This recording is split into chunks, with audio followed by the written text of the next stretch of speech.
Првиот финансиер Тевдовски се уште анализира дали летово ќе се прекрои буџетот како што неодамна најави премиерот Зоран Заев.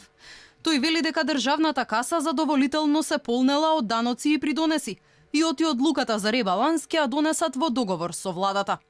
Илани Тевдовски тактизираше до последен момент и покрај тоа што премиерот изрично најавуваше ребаланс на буџетот. Задача на Министерството за финансии е постојано да ги следи и приходната и расходната страна. Ние тоа го правиме и апсолутно кога ќе утврдиме дека е дојдено, дека е потребно да се прават корекции, ние тоа ќе ви го соопштиме секогаш, тоа сме го кажувале навремено и ќе го реализираме.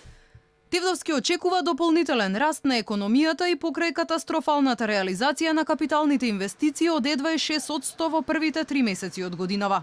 Според него капиталните проекти се одвивале со предвидената динамика и покрај тоа што забрзување во реализацијата има, главно кај јавните предпријатија, а не кај централната власт. Во поглед на капиталните инвестиции мора јасно да кажеме дека јавното предпријатие за државни патишта, кое што беше излечено некаде во 2013 година надвор од централниот буџет, тоа годинава реализира 3 пати повеќе или 300% подобро капитални инвестиции во поглед на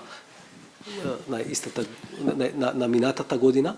По неколку одложувања, сега власта тврди и дека долго очекуваното пуштање во употреба на автопатот Миладиновци-Штип ќе се случи за 10 дена.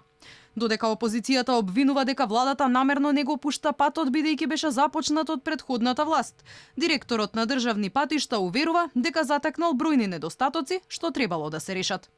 Видовме дека еден дел од сервисните патишта но што е побитно заради безбедноста, мрежите што се покрај автопатот не се завршени, беа завршени некаде 60%, 40% не беа завршени и затоа дадовме налог кинескиот изведувач Синохидро да се ги заврши.